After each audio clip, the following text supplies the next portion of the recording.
Hello students, ये पक्का करो सीरीज में आप सबका स्वागत है। तो आज हमें चैप्टर डिस्कस करना है, चैप्टर नंबर 10, जिसका नाम है magnetic fields due to electric current. तो इस चैप्टर में कौन से ऐसे क्वेश्चन है जो तुम्हें करने ही चाहिए या बोर्ड्स में आने का प्रोबेबिलिटी ज़्यादा है, यह सब हमें डिस्कस करना है। तो इसकी शुरुआत करेंगे चैप्टर के एंड से। इसका मतलब चैप्टर के लास्ट में ना एप्लीकेशन से, एक है एम्पियर लॉ और उसके 3 एप्लीकेशंस, और उसके पहले आता है बायो-सैवर्ट लॉ और उसके 3 एप्लीकेशंस। तो इसमें से तुम्हें एम्पियर्स लॉ के तो तीनों एप्लीकेशंस करने ही है। एक इनफाइनाइट लेंथ का कंडक्टर है उसके लिए, स्ट्रेट लाइन कंडक्टर, दूसरा है सोलेनॉइड और तीसरा है टोरॉइड। ये 3 तो करने ही है। और बायो-सैवर्ट लॉ के जो 3 एप्लीकेशंस है ना, उसमें से पहले 2 कंपैरेटिवली ईजी है। पहला वही इनफाइनाइट और फाइनाइट लेंथ का सब केस है उसमें, और सेकंड जो है ना उसमें आर्क है। लेकिन ये 2 कंपैरेटिवली इजी है, तो उसके ऊपर तो ध्यान दो ही, लेकिन थोड़ा ज़्यादा फोकस रखना है तुम्हें थर्ड एप्लीकेशन के ऊपर, जो करंट कैरिंग लूप या सर्कुलर लूप से रिलेटेड है। उसका डायग्राम भी थोड़ा कॉम्प्लिकेटेड है और उसका डेरिवेशन का स्टेप समझना भी थोड़ा सा टाइम लगा सकता है। तो इसलिए तुम्हें एम्पियर्स लॉ तो तीनों करना ही है, और बायो-सैवर्ट का ये जो थर्ड एप्लीकेशन है जो पेज नंबर 243 के ऊपर है, तो ये डायग्राम और उससे रिलेटेड डेरिवेशन के स्टेप्स ये तुम्हें अच्छे से करने हैं।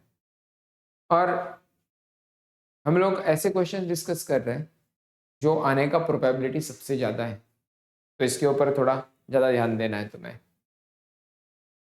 इसके बाद वह करना है साइक्लोट्रॉन एंड पार्टिकल एक्सीलरेटर या साइक्लोट्रॉन एक्सीलरेटर, ये 2 पार्ट्स। इसमें भी सबसे पहला पार्ट है साइक्लोट्रॉन का, जो इजीली हो जाएगा तुम्हारा।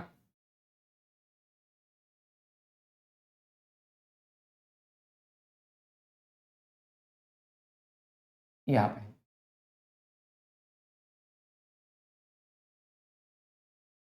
और इसी का यूज करके नया एप्लीकेशन बनता है इसका, जिसे कहते हैं साइक्लोट्रॉन एक्सीलरेटर। सो ये 2 पार्ट्स तुम्हें कंफर्म करने ही करने हैं। इसके बाद नंबर लगेगा टॉर्क और करंट लूप, इसका रिलेशन। तो ये भी एक डेरिवेशन है और उसके लिए ये 2 डायग्राम्स इंपॉर्टेंट है। और टॉर्क और करंट लूप एक बार समझ में आ जाता है तो इससे ही बनता है मूविंग कॉइल गैल्वेनोमीटर। इसका ये डायग्राम है। सेक्शन बी में क्वेश्चन आ सकता है, ड्रॉ नीट लेबल डायग्राम या वर्किंग प्रिंसिपल क्या है।